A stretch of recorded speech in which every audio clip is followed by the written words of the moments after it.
Hello again, my mate Vince, back again on day 5 of Advent. And here we have what looks like a brand new warm light fan heater. Now, when I was young, I had a fan heater. I used to sleep up in an attic room and there was no heating up there. And I used to put this on for a little bit in the morning and before going to bed, and it used to heat the room up lovely. Not this one, a fan heater. Glen, it was called. Thing was amazing. It's still working now, believe it or not. Anyway, this one here looks brand new from what I can tell. Doesn't look like it's had any use, but there is a rattle. Listen to this.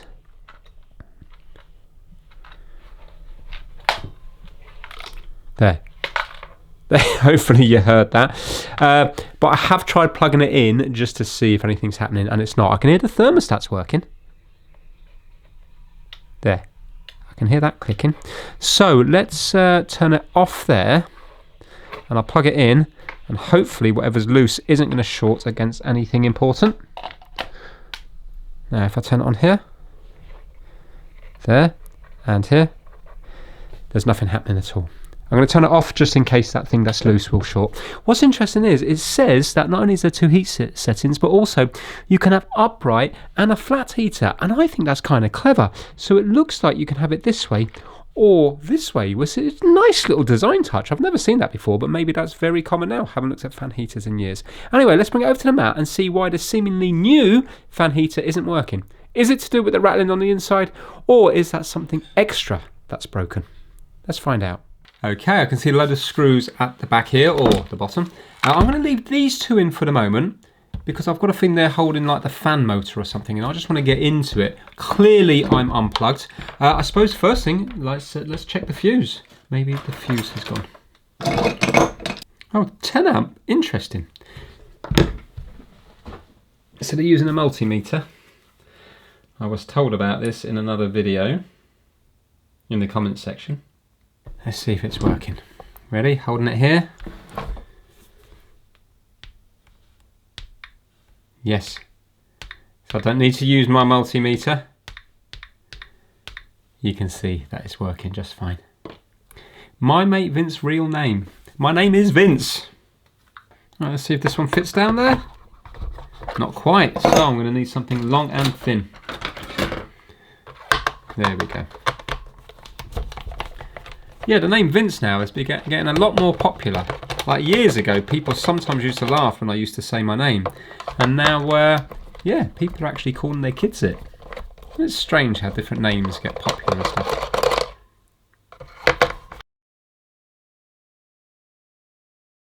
Let's see, is that going to pull apart? Yes, it is.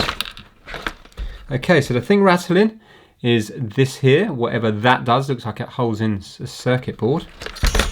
So, before I go any further now, clearly it's been dropped. I bet there's some sort of thermal fuse in here that is broken. Now, oh god, things are, no, that's the other screw. 1 second, because I want to see what's happening. Right, okay. I don't think it's going to be overly complicated. That's got a nice bit of weight to it.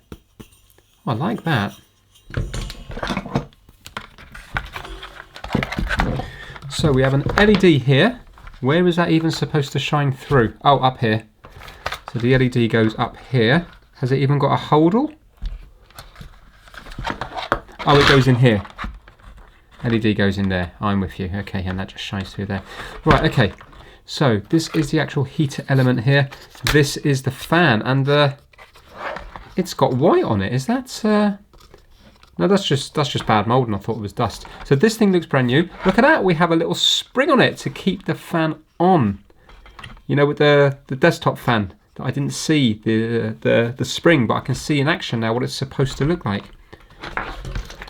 Right, so let's follow the path and see if we can work out what is happening. So we have a switch here. So it's got cool air, certain wattage and more wattage there, and this is on and off, as in thermostat. So is the thermostat actually working? Let's start with the thermostat because I presume it's a problem with the switch. So let's just start with the thermostat just to see if that's working, because I think the problem's going to be here. Now let's turn it off. That should be off. So if I go between here and here, we shouldn't have anything. This looks just like the kettle setup here. we haven't got anything there. And now let's turn this on. We should have something, which we have. So it's not that. Now, switch. I don't know where is... let's follow the path going in. So we have the brown wire to here, and then the blue wire is in a little wire nut here, and goes off to the LED. Well, the LED's not even lighting up, is it? How's that possible then? Oh, because the path has to continue through. Continue through to here, and we're going into this one here. This switch looks a little bit complicated to me. Okay, and that goes to there and goes off to here. Oh, I'm already lost. I don't know how the switch is working. Let's turn it on. Well, it is already on. Nothing there. And we have got something here, but it's over 100 ohms, so it's not going to beep.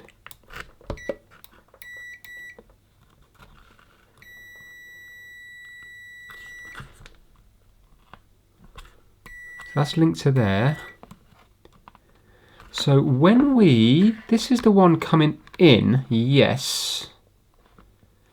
This is the feed, isn't it? Because we've got the blue, that goes straight to here. We've got the blue to here. So this is the feed. So this has to connect with something. So right now we're on that one there. So it has to be connecting with one of these. No, no, no. Switch is at full. Let's go to this one. No, no, no, no. Are these two linked? By ohms. And let's go to the other ones. No, no, no, no. And this one here. No. So the circuit can't be completed because it's not connecting through. So for example, if it was to connect to this one here, it goes to here, which then goes up to the thermostat. So the thermostat right now should be on. Is that right? Yeah. So that's going to here. Hold on. So where are these ones? These ones go off to one heater or two heaters. Oh, we have got a thermal fuse here. Should we see if the thermal fuse is okay? Can you see it just hiding here? Oh no, thermal fuse has gone. So the thermal fuse, it needs to come back on the blue. The blue also goes into here, does it? Yes, it does. So it's the blue is getting to here. Is the blue not getting to there? No, because it goes through here, and it's also got a safety cutout here as well. Should we see if the safety cutout's working? So when it gets too hot, that will cut out. So the safety cutout's working. Can you see that just there? So it's the thermal, I was right then. Thermal fuse has been dropped, the thermal fuse has gone with the drop in, I think. So when this overheats, let's say if you were to put a blanket on top of it, it will get hotter and hotter in here, and this should give, this should break. I presume this lifts up from here, maybe. Yeah. So this is going to lift up just here, like that. Right. Okay. So the thermal fuse is gone, and that's the reason it's not making the circuit back again. Because it goes through the reds here, and then it would come back on the blue through here, back to this wire nut, which is then going into the switch here. Yeah, via the LED. Okay. Let me zoom in and see if we can read what's on that thermal fuse. What a shame. Honest fault though. And again, a fault that people can fix themselves without a huge amount of knowledge or skill. So it's 121 degrees Celsius. Well, I'll tell you what I do have, and look at the way it's wrapped around here again. It's kind of, that's slightly harder actually. That looks like it's more riveted on.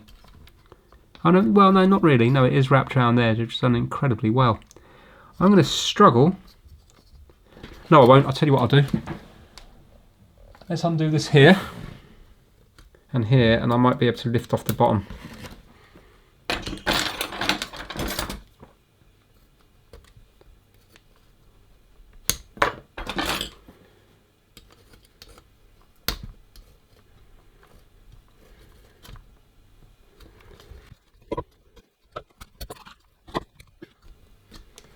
There we go. I'll take off this side as well. Now I know from the other day that I have a popcorn one. I have a fuse, I think it was 105.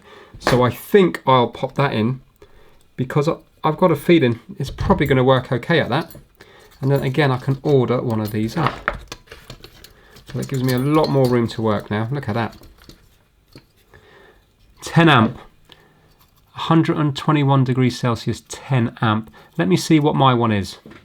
Now what was pointed out when I did my popcorn maker was that I put a 4 amp fuse in and it should have been a 10 amp fuse. I've got to double check the ones I've ordered to make sure that they are 10 amp. In fact, while that's on my mind now, I'll look it up. Yeah, luckily the one that I've ordered is 10 amp. So if this is faulty here, because this also says 10 amp, well, sorry, I know it's faulty. I mean, if I put this one in and it starts working, then I'll have to remember to order up the correct one in 10 amp, because this one here, I think is 4 amp, because if you look really closely at it, if I go here, can you see there, it says G4A01, so I presume 4A is probably 4 amp. But I'm going to put it in just for the moment, just to see if it works, and then I'll see if I can actually order up this proper one here. Well, I've had a look online and I just realised RY121 means 121. So if you type in RY121 onto eBay, it comes up. So yeah, 10 amps, 250 volt. And if you have a look here, thermal fuse, 10 amp, 250 volt, cut off RY, 65 to 300, you choose the one. So RY121, I can get 5 of them for £4.49, and that is free postage as well, free postage. So not a huge amount of money. So if this fixes it, I'll buy one of them. Until then, I'm going to pop this one in because this is an even lower temperature and a lower amp, so it's going to burn through really, really easy. But it doesn't mean, the device isn't going to go on fire, because this is going to cut off way before this one did. Right, I'm going to try to take this one out now.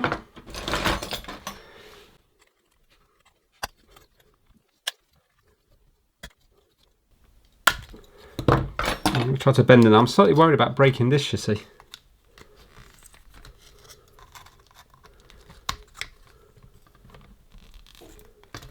There we go. I think that should be out.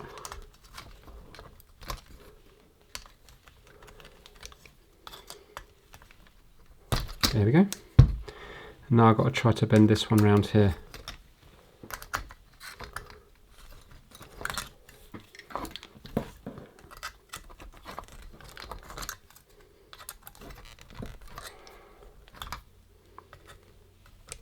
So I can't solder it in because this one's an even lower temperature than the ones I normally deal with.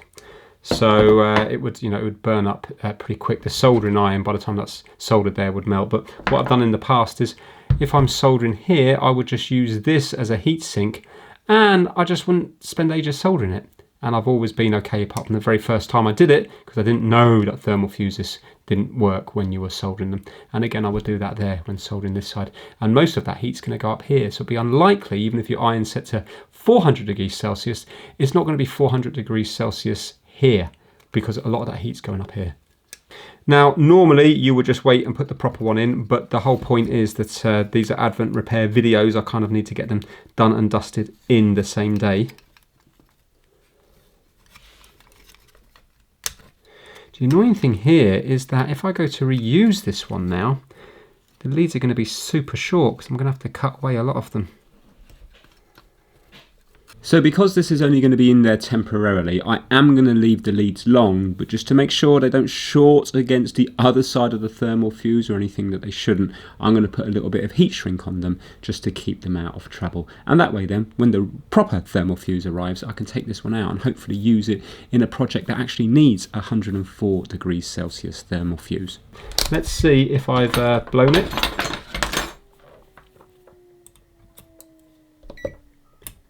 No. So now I should have continuity between, where am I gone now? So it should be between here, which goes through the LED lamp, to, I've forgotten what I'm doing now. Sorry, brown comes to here. There.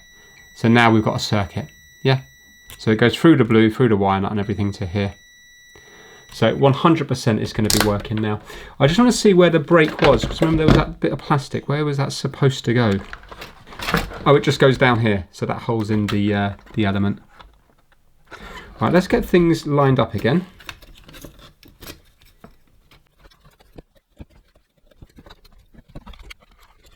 So it's going to go in there, here, and here. So ideally I do need to glue that back into place.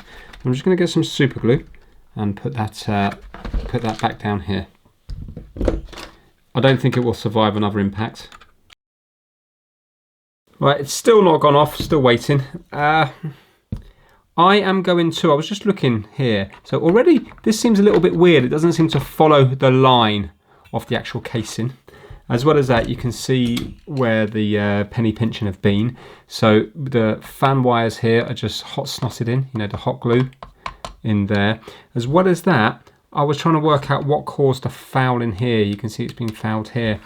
And we have, like, we've got screw posts here, but I presume that's for maybe an element that can be screwed in rather than just slid in here.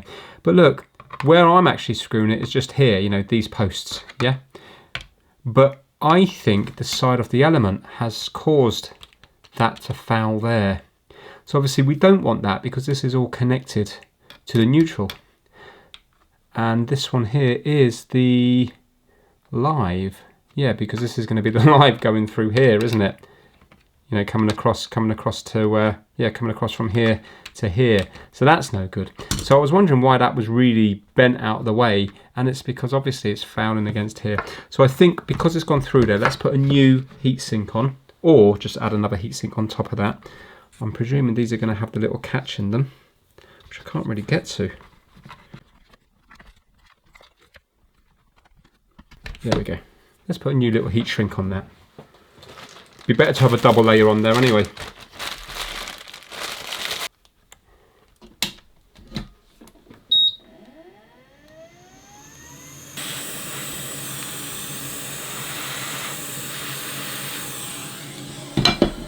Right, I've just glued it in here. So what I did is I put some super glue down the bottom, and I just put a little run of bead down there as well. And I press down. It's going to mean it's a little bit harder to take this out, but I've only put a little bit of super glue there. So realistically, it's not going to take much to break the joint at the bottom if this element does have to come out.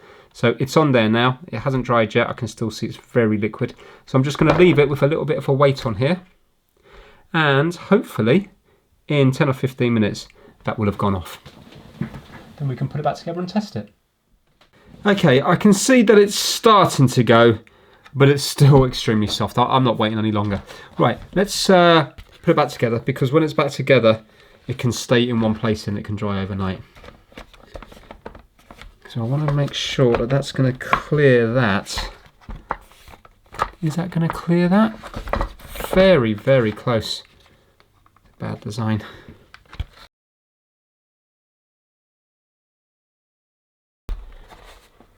Oh, I don't know how that's supposed to go in and look half decent. Oh, there you go. Oh, it does. Oh, fair play it. When you put force on it, it bends into place. Clearly not this. It must be, I don't know. But yeah, there you go. It's gone. Right, let's do up these screws before it all springs out. Right, let me just plug it in here. Hopefully it won't go bang. Right, here we go. So let's turn it off at the moment. Plugging it in now. Okay, it hasn't gone bang yet, which is good. I'm going to just see if the thermostat is clicking. There. So now when I turn it on, it shouldn't work. Okay, but now it should. Are you going to spin? Hold on, hold on, hold on. I don't think that fan's turning.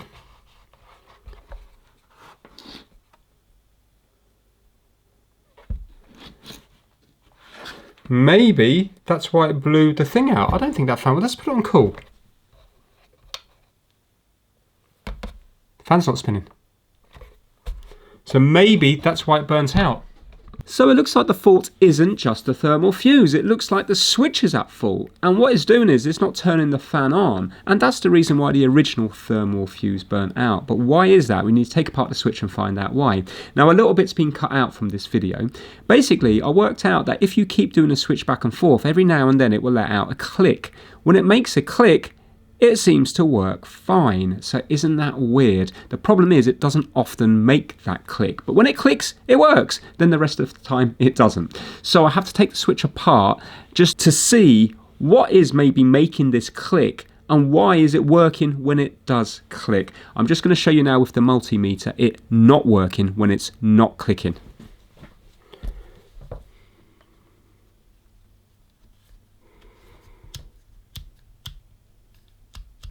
See, it's not clicking at all now, listen. Yeah, so that is, none of this is going to work now because it hasn't clicked. We know, remember the bent one here? Nothing, nothing, nothing, nothing. Yeah, so the switch is 100% hit on this. It's only when it makes that clicking noise.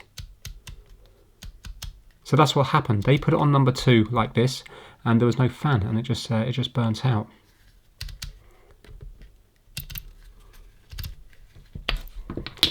Now, what is making this clicking noise? And how can we get it to click every single time?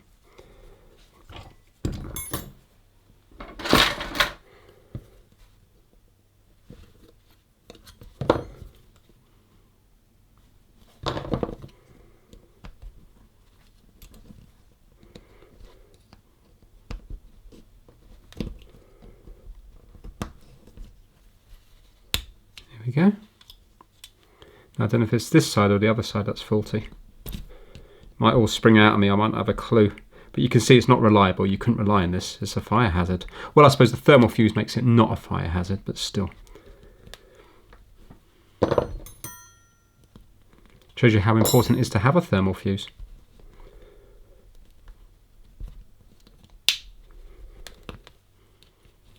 Here we go. Right now. What's going on? So we have some sort of ball bearing here that I presume goes in here. Is that the thing that's causing the click? Don't know if this is going to be like a reliable fix.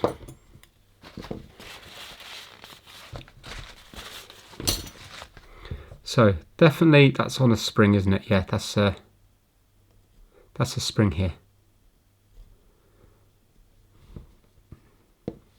And we have contacts. So when you put them round, a cam moves these on and off each other. And we know that they're working, but it's when it clicks into place. So this is the kind of cam thing. Are these contacts here, or are these just... I mean, what's this ball? Let's put that ball back into position.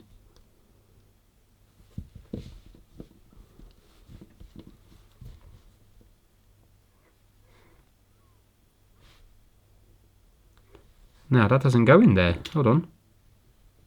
So what's the point of having the spring? That doesn't go in there. Does it?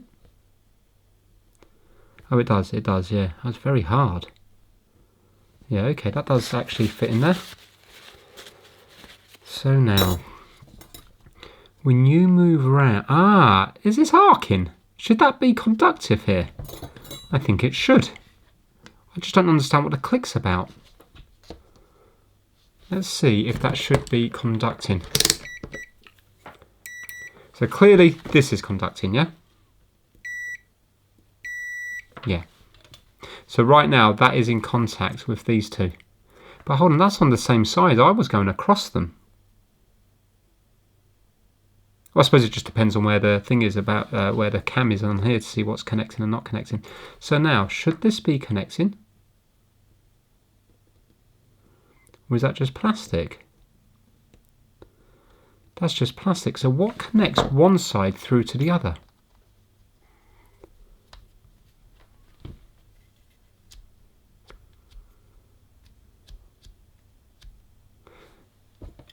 Is that where? What's causing this clicking?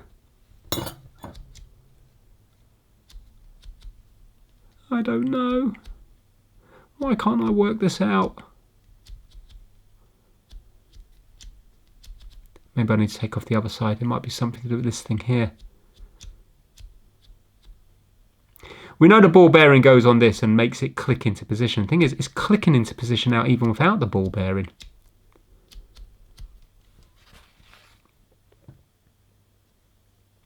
So I presume that now this side wouldn't be contacting the bottom to the top, but when we put this round to here, then it would be.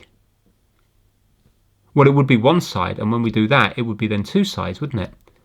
Because this is gonna have pushed against here.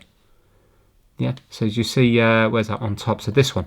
So when we have it here, this one will be down, so it won't be contacting, and then we have it here, both of them will be down, so it won't be contacting. And then when we have it here, one side will be contacting, which will be this side here. Yeah. And then when we put it there, both sides will be, well, you know what I mean. Yes, if it's there, it's not contacting. If it's there, it is contacting.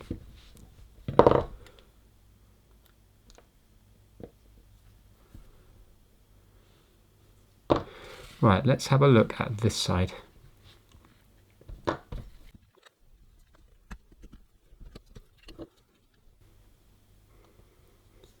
Okay, so we have another ball bearing here with, what's this, a big lump of grease? Yeah. What's making that weird massive click?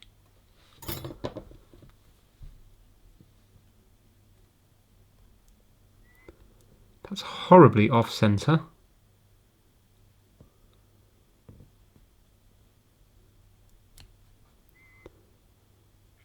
Is that the problem? Does it just need to be spun? I mean, look at that. Maybe it's, I don't know. That doesn't look right. Let's try to straighten that up.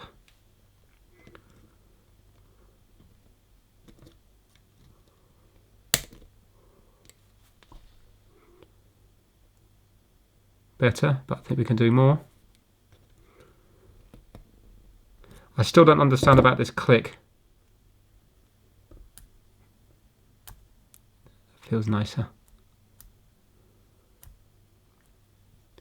Guess that was getting jammed somewhere, and then it was clicking back in. Maybe that's what we heard.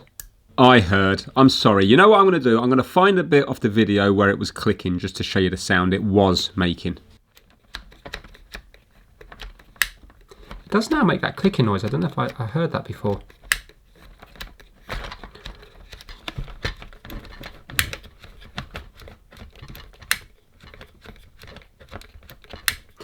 So it's not the end of the world. So if you want, maybe I've got to read the instructions. Maybe if you want cool air, you have to go here and then back to cool. Seems a bit odd, but let me just double check the instructions. It doesn't mention anything about that in the instructions, and who in their right mind was designed something where you have to turn it on fully and then turn it back, and in the next go maybe turn it to level 1, then turn it back. It's clearly faulty. Right, now back to the video. Apologies, if this video was an hour and a half long it would make complete sense, but an Advent special, hour and a half long, it's not going to happen.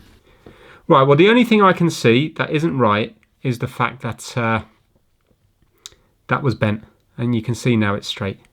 So I think what's happening here is when you rotate the switch, the cam on the actual switch pushes this contact down into place. I think it was fouling and it wasn't pushing it into place. It was kind of holding it in an upwards position. And then when you went back and forth occasionally, sometimes it would fall into place, and that was what the click was that you heard. It was the sound of the contacts striking each other from a great distance. You know, not the cam pushing it down gently. It was kind of like the cam would be now in the correct position, and all of a sudden, boom, it would give and whack down onto the contacts. But most of the time, it wouldn't whack down. It would stay in the up position because it was all a little bit bent, not just on the contacts, but on the actual arm before the contacts. And I think it wasn't hitting the cam properly, but every now and then it would hit the cam properly and then spring into life. That's what I think anyway. I think I'm going to put that back together just to see if it's working. So I've got to put the ball bearing this side. Very heavily sprung that ball bearing. Oh, 1 second. What's this saying here about this? So when you use that, it's connecting that to that. I don't really know, I can't quite get my head around it, but you can see that we got sort of these things here to allow it to disconnect, and then when we do that it will connect. I think this was hitting against this weird, and it still might be hitting against this weird.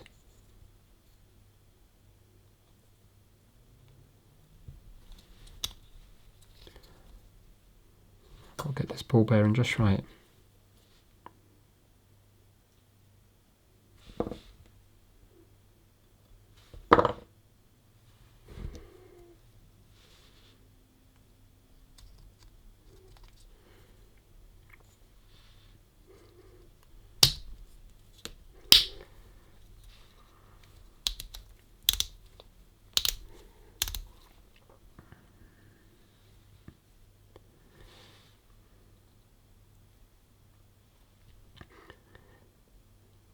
Thing is, there's no contact through to the other sides, but that's what that wire's for. Do you remember there was a wire that bridged from one side to another?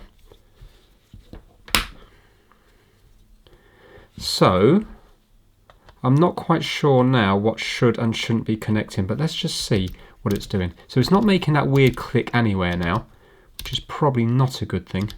I don't actually know what's off and on, but let's just see. Go to continuity. So originally, did we have anything here? Here. So we got something there, and we got something here and here. But nothing there, and nothing here. Now let's turn it on full. Are we going to have anything here and here? No. Nothing there, and nothing there. Nothing here. Okay, let's turn it this way. So we've got something there, nothing, nothing. So maybe this is what now allows the cold on. And then let's do one more. The cold's no longer on. That's not on. Oh, sorry, I've gone the wrong way. Right, so I'm going counterclockwise. Hope this video is not really boring. Right, so that's the cold, yeah? Connecting these two up, nothing here. Now, have we still got cold connected? Yes, because it's working as a fan. We should have either this one or not that one, which is correct. And now we do that, and we should have this one, and also this one. So without any clicks, we've got it doing what it needs to do. Let's go through that one more time. So when it's off, we've got nothing here. So the fan's not going to be on, and the front element's not going to be on, or the back element. Yeah. I'm going on to that bottom one there. Then we turn it once, the front element's not on, or the back element, or the back or front, whichever way it is, and the fan is now on because of the cold air. Turn it again, we still want the fan on because it needs to blow the air out, and now we've got the front element but not the back element, and then we turn it on again, and we've still got the fan going, and we've got the front element and the back element. So now we've proved what the problem was. Manufacturing defect, this was a faulty switch, and what happened was it didn't always work, and when it didn't work they put it on number 1 or 2, the original owners of this, and it burnt out the little thermal fuse, because why would it not burn out the thermal fuse? It's just getting hotter and hotter without any air blowing past it. So now that should be working. So what I'm going to do is, because I don't want to keep taking this apart, I'm going to do this for about 30 seconds or so. Bearing in mind something like this probably isn't designed to be used thousands and thousands of times. Already this here is probably a year's worth, isn't it? Because once it's on you would have it on the thermostat. Right, now let's just go through it one more time. Please work. So nothing, nothing, nothing. Cold air only, no hot. Still cold air, front element, no back element, and still the air, fan blowing, front and back. This is switched, this is fixed. Oh, dearie me. I think when I watch this video back, I'm not going to cut out that part because really that is the most important part, but I've got a feeling it was very boring to watch. You need to remember you haven't seen the full video. Basically, when I was trying to work out the wires and stuff, I was working out that the fan goes one side and then I was tracing the wires to the element and stuff. But I am correct with what I'm saying there about the front element and the back element and the fan being one side. So obviously you want the fan working on all settings, cold air and hot air, to be able to blow it into the room. But you only want the element to kick in when you're on setting 1 or 2, not the cold air one. So it does make complete sense. So basically what I'm now doing is I'm ordering up a load of thermal fuses because I'm sick of being out of stock. I've just spent £63 on CPC on all different thermal fuses. So I'm going to pick up the video now about 3 or 4 days later when the thermal fuses have arrived. We'll put in the proper one, put it back together, and now it should be all working. I'm sure when I look at the retention of this video, I don't get involved in YouTube stats because basically it annoys me. I make videos, I put them out there. They always do about the same. I never have a viral video nowadays. But saying that, it doesn't matter because I still get enough to earn a living, which is just fine. But if I was to look at retention stats, I'm pretty sure in this last 3 minutes, most of you have probably turned off. If you've made it through that waffling on about the switch, thank you. And now you're going to see me pop in the proper fuse a few days later. Slow Christmas mail later. Ah, my CPC order has arrived and I have bundles and bundles of thermal fuses. Ah, look at them all. Beautiful, beautiful, beautiful. Excellent. Right, let's get the correct one installed and then hopefully this fan will be finally up and running. Okay, these are the ones here. They're 121 Celsius. These ones are 16 amp while the original one is 10 amp, but it's going to be temperature dependent anyway, so I'm sure that's okay. Correct me if I'm incorrect. So this is the original one here, 121 Celsius. And this one here is 121 Celsius. Right, let's get it installed.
Right, I was really happy with that one there. It went round really well. This one, I don't know whether the legs are slightly thicker than the original.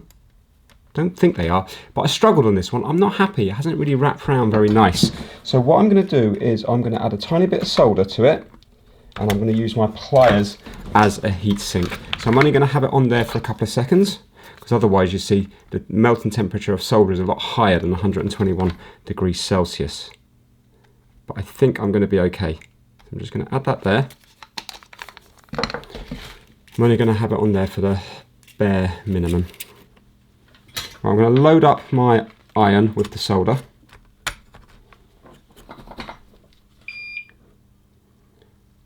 And I'm just going to slap it on here for a second. There we go.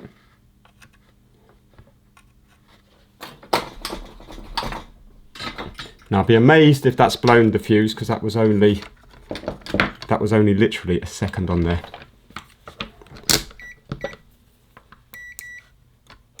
There you go. Right, the correct fuse is now in place. Let's close this up and hopefully this won't have to be opened again.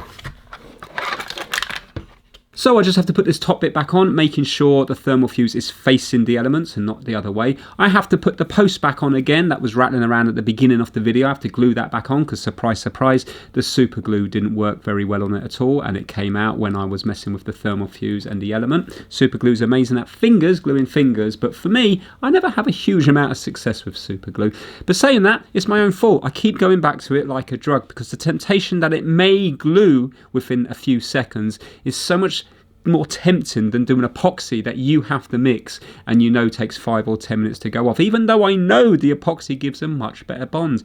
Isn't it strange? The amount of time I waste on super glue, I should go to the epoxy from the very beginning. And I need to. Maybe that will be my resolution in 2025. Right, so you've seen enough of this fan now. I'm getting it back together. Next time you see it, it's going to be in the main room, and let's see with the thermal cam if it's actually working and blowing and working on 2 different temperatures. Right, here goes. 100% it has to work. So I'm going to put the thermostat to off, plug it in. Now, first of all,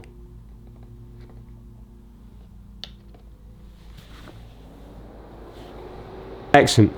We've got cold. Now let's go to hot. We've got a hot already. Right, let's show you that here on the FLIR cam. Hopefully you'll be able to see it. There you go. Can you see it glowing away there? And it's showing about 60 degrees. No, it's growing. Yeah, about 60 degrees. Oh, it's about 80 there. No, 69, 70. Right, okay, let's put it up to the next one. Let's see if that will increase. There you go, 113, 128. 150, wow. Yeah, 160. There it's saying 190. What on earth? I would have thought that would have blown the thermal fuse then, but I suppose it's trying to measure the actual element there rather than the wind going past it, but still. Yeah, some places there, that's up to 200 degrees. That's insane. Let's try to get 200 degrees.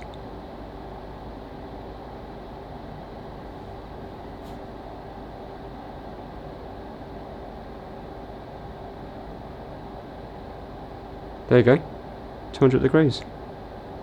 Wow, okay, and now let's see if the thermostat kicks in. So let's just put it down low. Should click any second now. There we go, fantastic. Well, there we go, we got there eventually. Very happy with that. I actually really enjoyed that repair. I thought it was very interesting. So point of failure wasn't the thermal fuse, it was the switch here that was faulty. It wasn't allowing, really interesting how that works. It was allowing the heat to come on, but it wasn't allowing the fan to come on. So clearly it gets hotter and hotter and just burns out the thermal fuse. So the thermal fuse did exactly what it was supposed to do, and that's give itself up to save this going up in flames. So yeah, brilliant. Really enjoyed that one, and I hope you did too. It doesn't matter that the item's cheap. The fix, in my opinion, was interesting. If you did enjoy it, give it a big thumbs up, and hopefully I'll see you again tomorrow, fingers crossed, for another Advent special. Take care, everyone.